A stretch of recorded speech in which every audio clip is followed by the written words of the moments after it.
Good morning, Rabotai. Welcome one, welcome all. We have some wonderful visitors today from Los Angeles, listeners who are now attenders from the Haredim family. Amazing, beautiful news that you travel all the way here just for the class. They're going right back as soon as the class is over. Sketching, no, it's not true at all. That's not what happened. Okay. Also, we have with us from Miami, Mr. Bareket, Baruch Hashem. What a zechut to have such special people from opposite sides of the country. We have also with us Joseph Safra from Miami, but I don't want to consider him yet like a resident of Miami. We still want to believe like he belongs to us. He's from our kehillah. So, but we welcome him back with open arms, and of course, the one and the only Sammy Sutton is now back. So you should be hearing chatter behind the video as Sammy makes his amazing comments. Okay, let's begin. Today, there he is. Breakfast of the class is dedicated to loving memory of Ms. Lily Safelu Nishmat Leah Bat Chana. Her philanthropy has reached so many throughout the entire world. Also, dedicated to Nishmat Yosef Ben Goel. May his neshama have an aliyah by the Beruchim family. And the week of Cobra was sponsored by David E. Ash in honor of you and your substantial capacity to do good today and every day. I feel bad that people came from all these different places, and this is the cup that they're seeing. It's a disaster. We have to get them the real cups. I don't know what's going on over here. Also, for the dedicated for Refuah Shlema of Eliyahu Shlomo Bazaf Fortuné, and of course for Rabbi Farhi, Chana Bat Sima Fega. Okay, there are some other dedications that are upstairs. Be'ezrat Hashem, we'll try and get them done soon. But now we are switching to the summer schedule, so we're not exactly sure. It's probably going to be that the breakfast and the class will be Tuesdays and Thursdays here in the Beit Knesset, but we may be doing also some recordings from Deal. It's a little bit up in the air, as you all know. The summer usually is. It's a time where we take a little bit of a break in order to be able to rejuvenate and come bring you our capacity to do good each and every day. Okay, let's get into it. My friends, we read in the Parshat of Korach about what seems to be a mutiny and a rebellion, where Korach attempts to take over the leadership position of Moshe Rabbeinu. He tells Moshe that this idea that you and Aharon are in charge, come on, what's going on over here? We don't need a leader. Ki kol ha'edah kulam kedoshim. For the entire kahal, everyone is holy. We don't need you or Aaron to be holy and lead us. We have leaders. Everybody is a leader. Okay? Now, the interesting thing here is that you have to understand where this comes from. Where is this platform of no leaders coming from in Korach? This anarchy that he's calling for. Because kulam kedoshim. Chazal tell us that after he saw Moshe become leader, and Aaron get Kohen Gadol, Korach thought to himself, you know what? At least when it comes to the leadership of the tribe of Levi, that's going to come to me. I'm going to get the next job, if you will. And what's the next job? The next job should go to the next son. And who was it given to instead? It was given to Elzaphan. Elzaphan was a younger son of Amram, and therefore he felt that being from an older son, Korach ben Yitzhar ben Kehat, right? So Kehat, this was an older son of Amram. So if that's the case, it doesn't make sense that I should be losing out on this job to Elzaphan. Now, once Korach loses the job to Elzaphan, he decides, you know something? Forget it. I'm taking down the whole thing. This is all about nepotism, or about whoever they want to put in the position. I'm out. Kol ha'edah kulam kedoshim. Now, Moshe's answer to Korach is something very interesting. He says, Rav lachem b'nei Levi. You are Leviim. You have unbelievable, koach in spirituality. You have an exalted position. It's enough.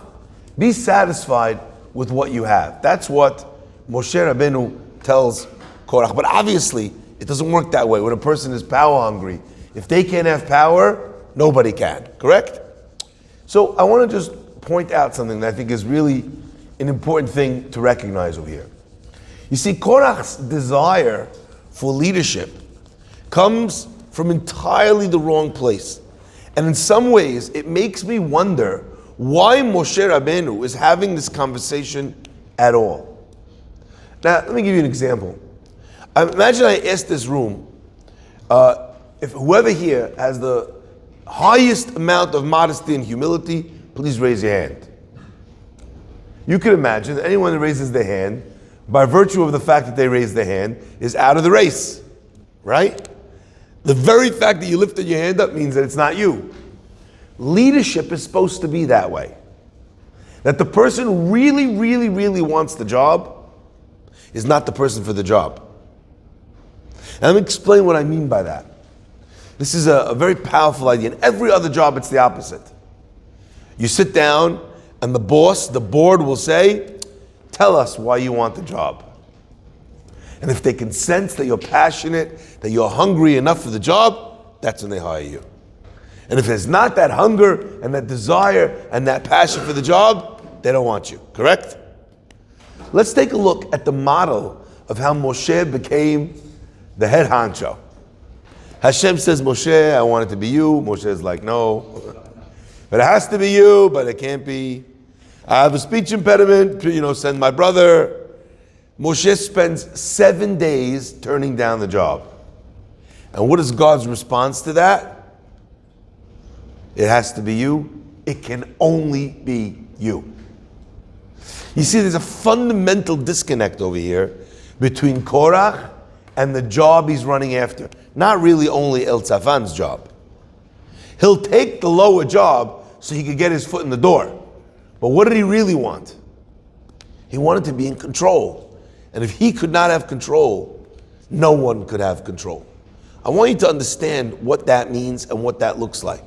Because this idea that the misunderstood model for leadership wreaks havoc on a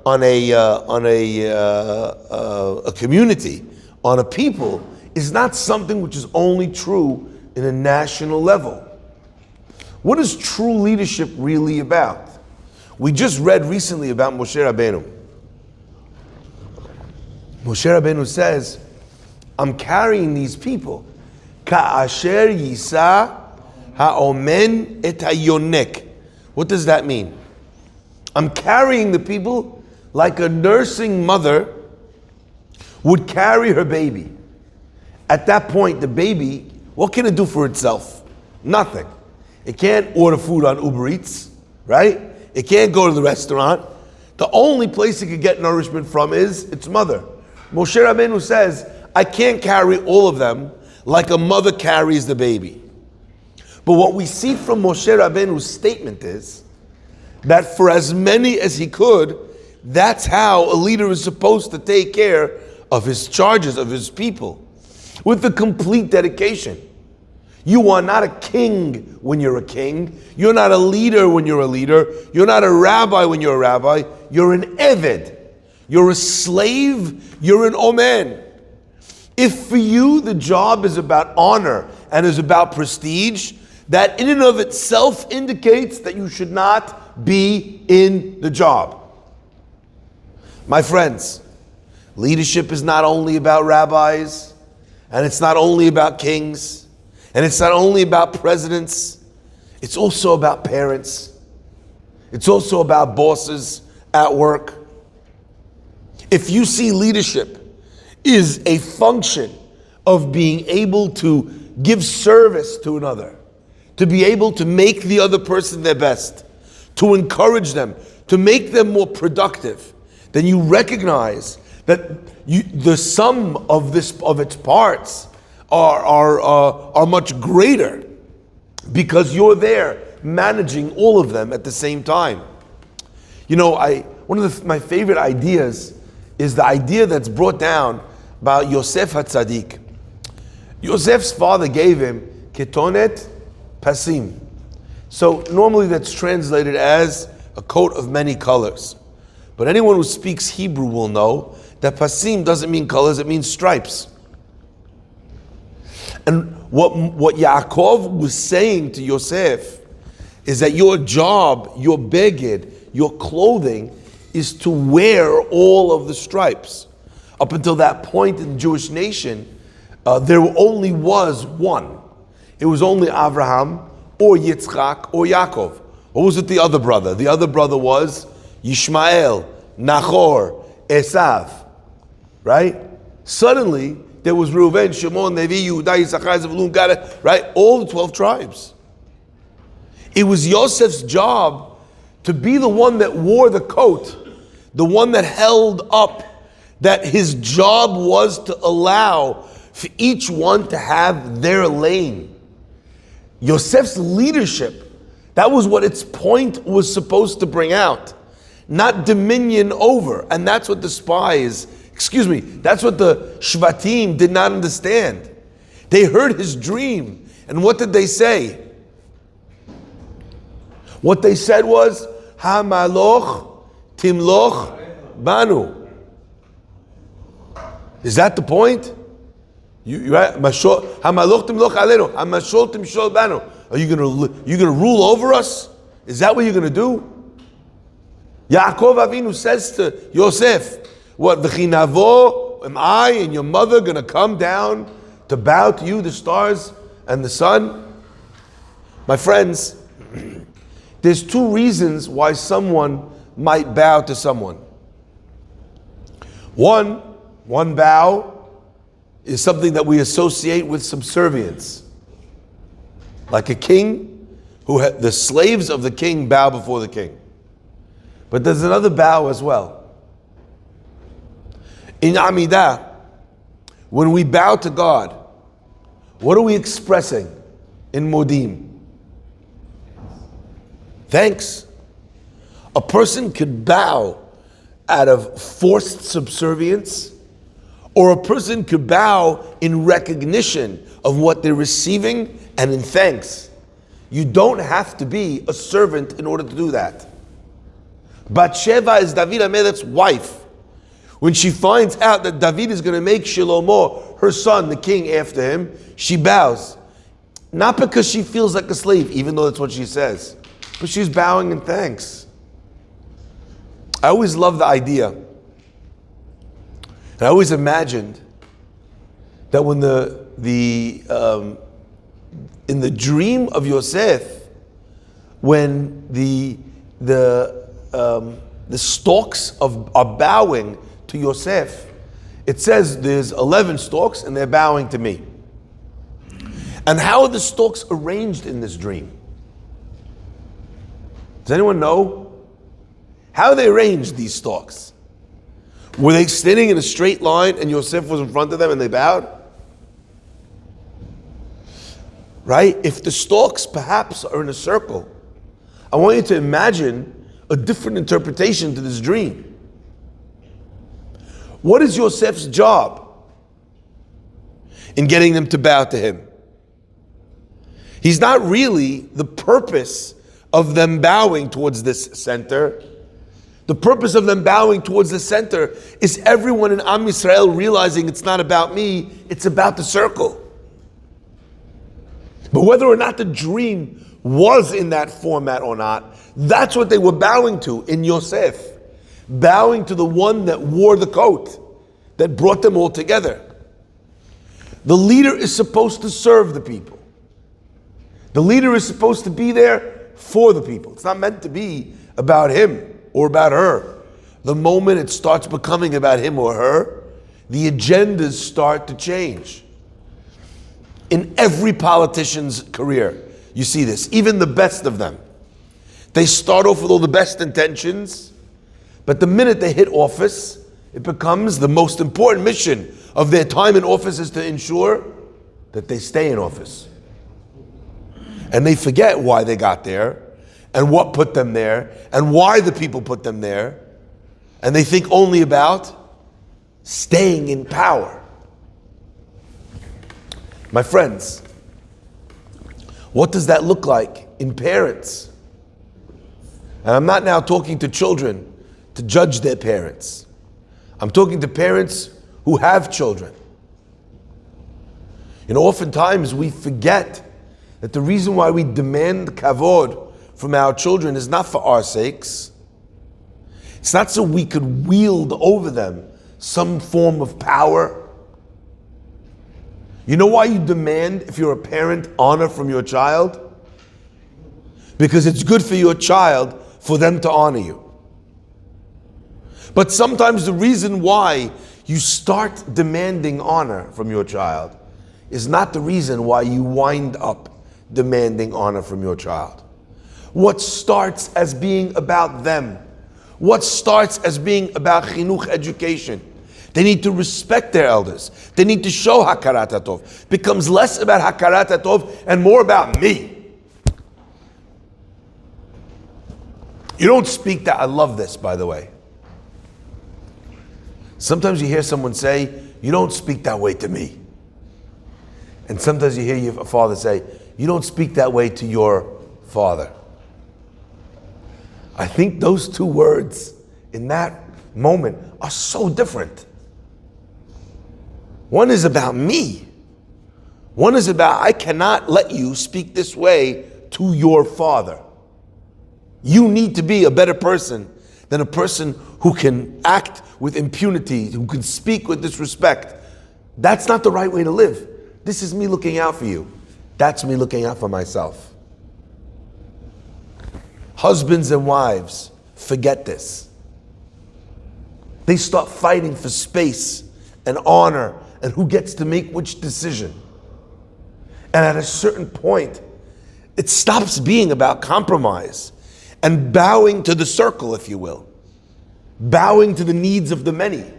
Bowing to indicate that I'm thankful to be part of this unified group. And eventually it becomes about some form of manipulation or agenda, where I'll give you this, but only because I want to get that. And even my compromises don't come from love or concern anymore. They come from an agenda to get what I want next time. What is Moshe saying to Korach? He's having a conversation with Korach, but really, the point of this conversation is moot.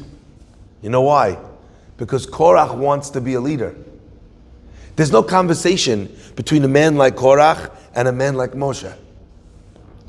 It is because of this that the Chachamim say that in the Mishnah and Avot, it tells us, what is a machloket l'shem shamayim? Machloket between Bet Shammai and Bet Hillel.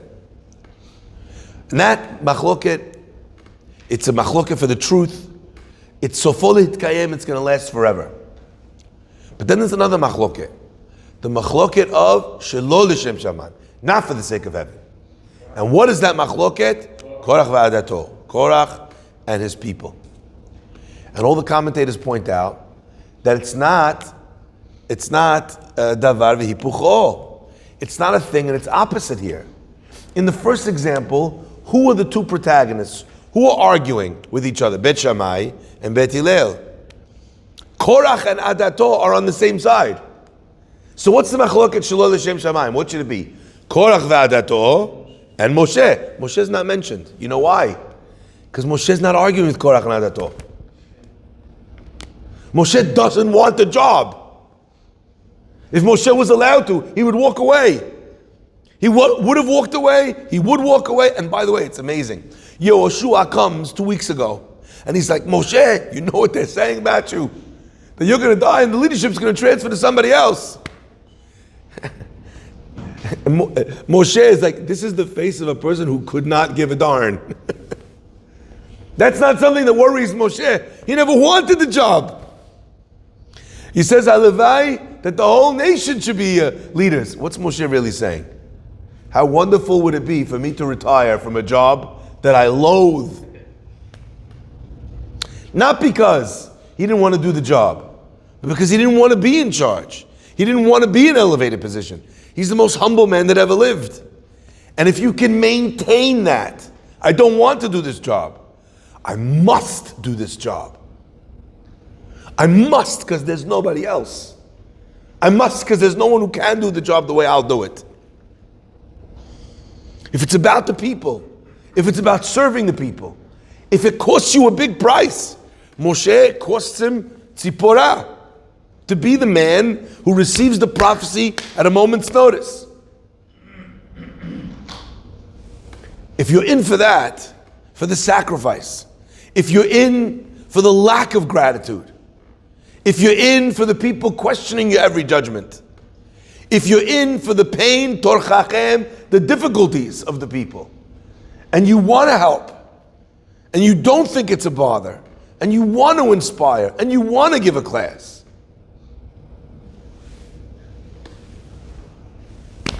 then you're ra'ui for the job. So Korach's not arguing with Moshe.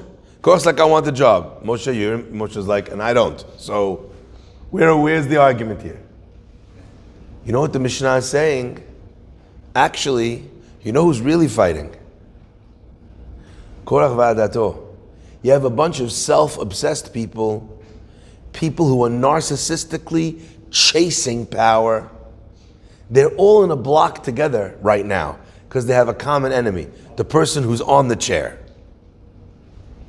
And maybe Korach is their self-appointed head for the moment because he can unseat Moshe. But they don't want him to get the job either.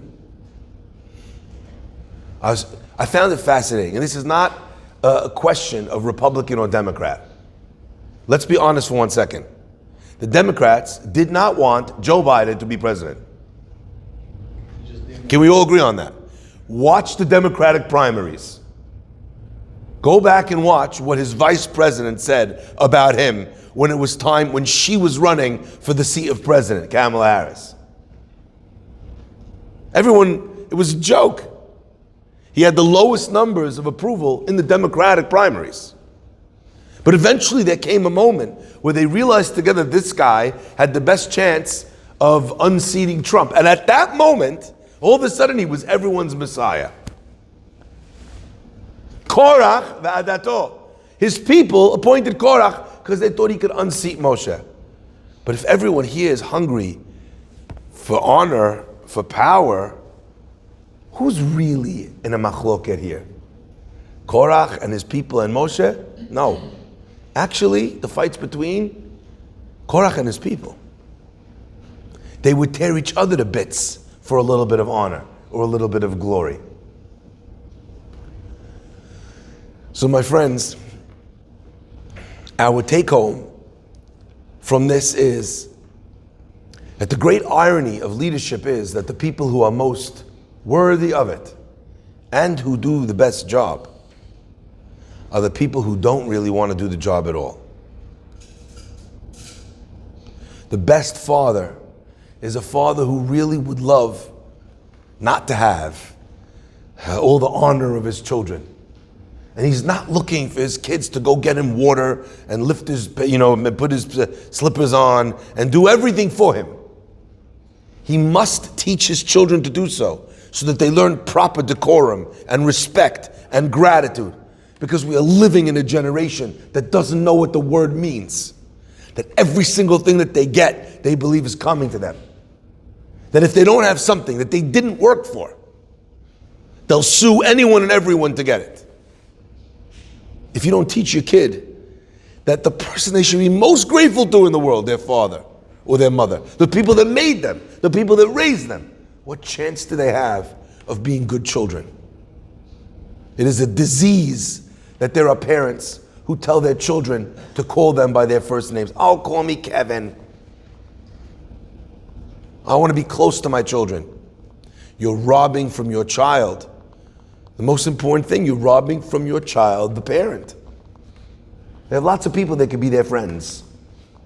They have only one dad and only one mom.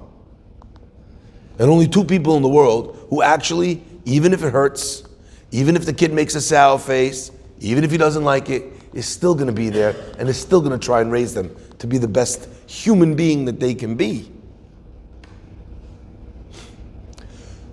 So when you come to a position or a time for leadership, ask not what your country can do for you. Ask what you can do for your country. What do you want to do for your children?